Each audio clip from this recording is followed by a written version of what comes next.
This video is sponsored by Brilliant.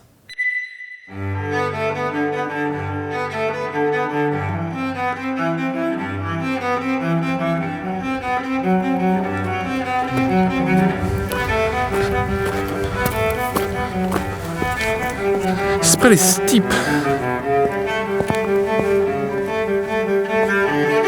The view, and this is spectacular.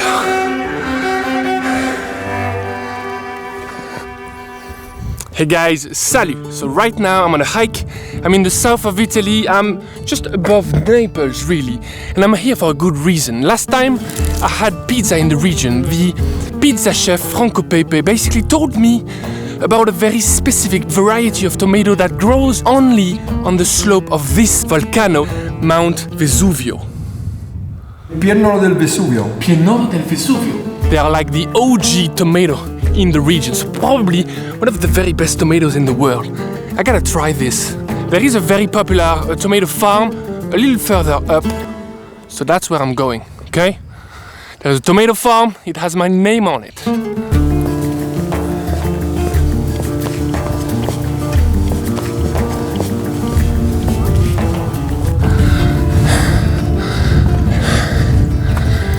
I think I can see the tomato farm.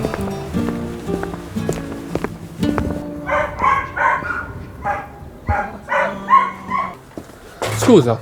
Ciao, buongiorno. Tu è Carlo, right? Sì, sono Carlo. Ok. Ciao, come va? Nice to meet you. How are you?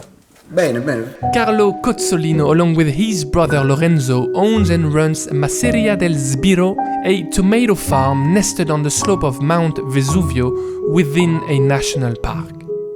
Here, everything is done by hand, organically, in a sustainable way, to produce one of the world's most unique tomatoes. Thank you for having us, man. Thank you. So, this is your property here? Yes. Ok. Questa è la nostra proprietà ed è qui che coltiviamo il pomodoro del Piennolo del Vesuvio. Ok. È un pomodoro DOP che viene coltivato nei 17 comuni che si trovano intorno al vulcano e che deve le sue proprietà alle caratteristiche della sabbia vulcanica in cui lo coltiviamo. The tomato is cultivating here, Yes. on the Vesuvio. Yes. There's only one place, but you are selling your tomatoes everywhere. Vendiamo principalmente all'estero. Il nostro primo cliente è il Giappone, quindi gli Stati Uniti, vendiamo in Polonia, Belgio, in Svizzera. Noi produciamo 500 quintali. Is it big or is it small or is it average? Allora, diciamo, se pensiamo alla quantità da distribuire in tutto il mondo, 50 tonnellate non sono niente. È una piccola produzione. The tomato that you grow here, what is special about Allora, it? la caratteristica fondamentale del pomodoro è che si conserva tutto l'anno fresco, senza necessità di conservanti né di refrigerazione. La differenza di quota che abbiamo qui rispetto al mare, che cosa fa? Ci dà delle temperature basse durante l'inverno, anche d'estate. Che cosa fa? La buccia del pomodoro, the skin of tomato, is very very hard. So it's a natural defense against cold. Sì, sì. And because it's defending against cold, it's building up a thicker skin, and because it has a thicker skin, it's able to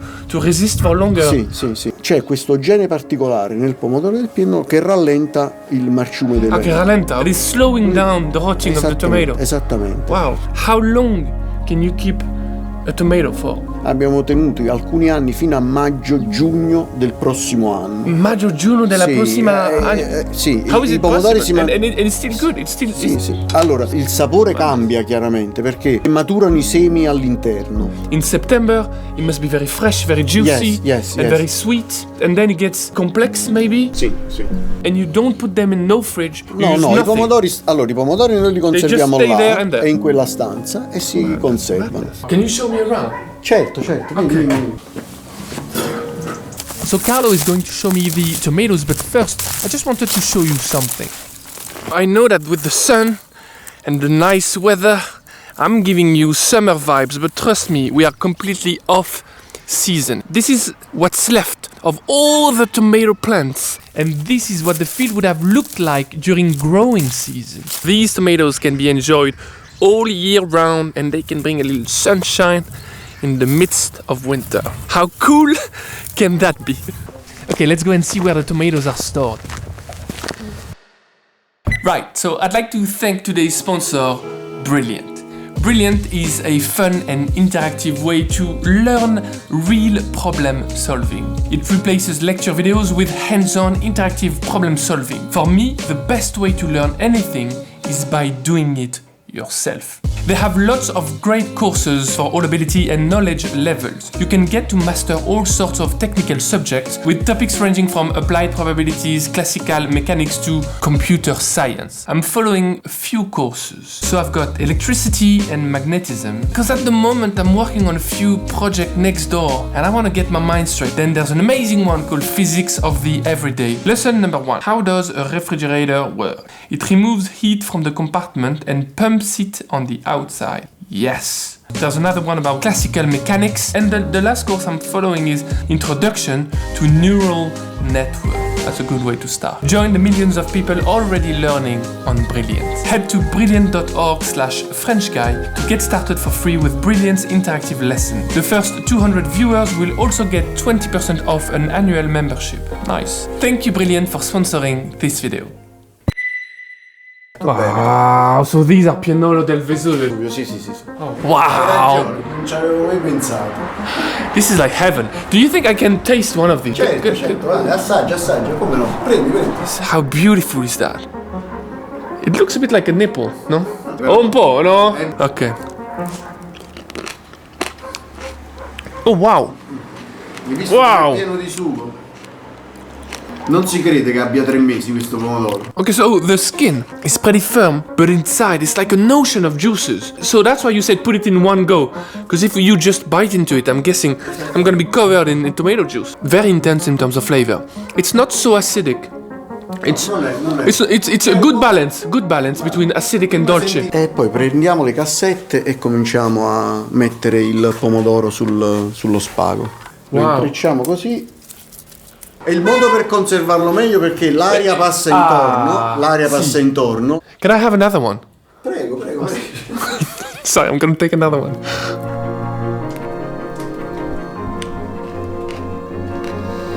Smells amazing. I can see why these would be amazing with pasta. Some green, grassy flavors, but also the juices, some softness, some acid as well, which is good. The flavor is pretty complex, no? Sì. Ecco, Wow. questo è per te. Te lo porti Per me? così prepari 2 spaghetti adesso che torni a casa. Wow! Thank you so much, Carlo. Grazie mille per tutto. Grazie a te.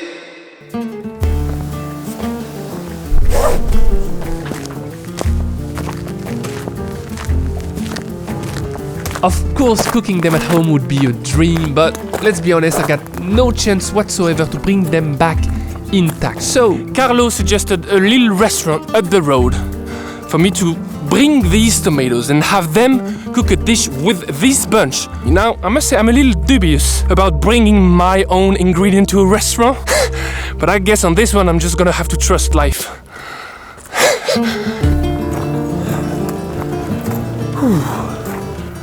Oh my lord. This is the restaurant right there.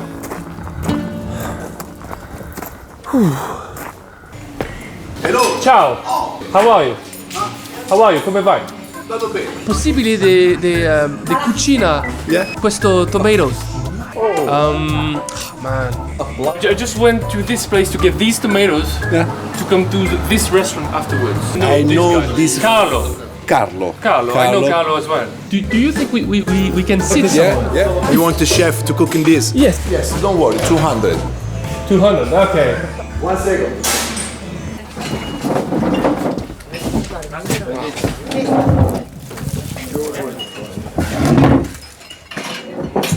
They accepted to cook my tomatoes and turn them into a pasta dish, which I'm super excited about. Now I'm thinking, you're just staring at me when you should be staring at this. I mean, look how stunning the view over Naples is. This is a dream. There is the sea, the valleys, the hills in the background. Man, I can almost... A posto? Yeah, I'm all done. Can you cook these for me? It's nice because it's in the window. It's beautiful. Yeah, you are Romeo. Exactly. I mean Giulietta. It's a love story. It's a love story already. Sure. It's a With love story. tomato. It's red tomato with the passion of the love. Exactly. Usually they use rose, we use tomatoes, okay? Sometimes you do this. So what are you gonna cook with these? Garlic and extra virgin oil. And pasta? I suggest you spaghetti. Anyway, Spaghetti, okay. 10 tomato for you, Okay. for me. Okay.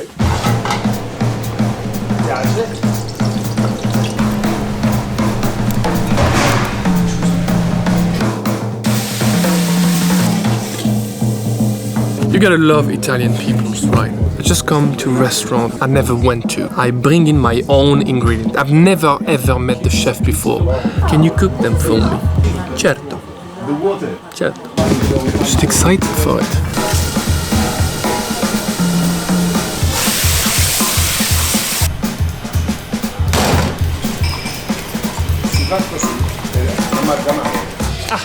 There it comes. Dove il basilico? Giulietta. Giulietta! Commendatore. Look at that. I mean, it cannot get better than this.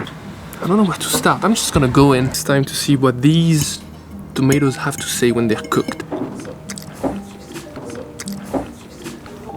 Wow.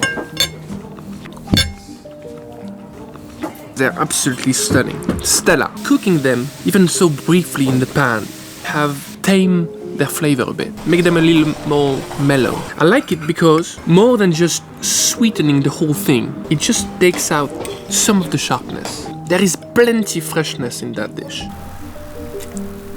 Obviously, I really like what they did with the pasta as well, because the pasta are al dente. So it's helping with the structure of that dish. Instead of having a dish that is all mush with overcooked pasta, these pasta, they are bouncy, they are alive.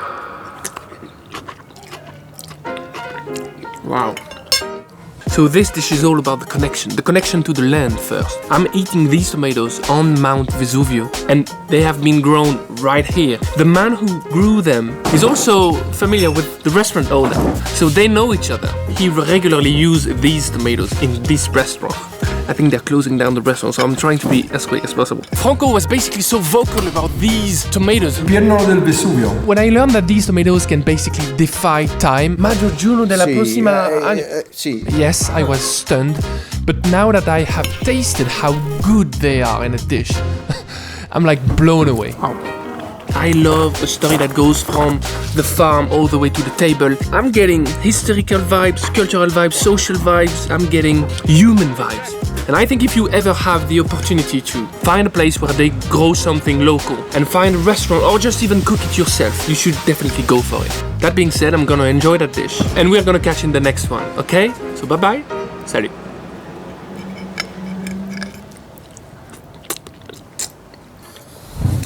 Come on.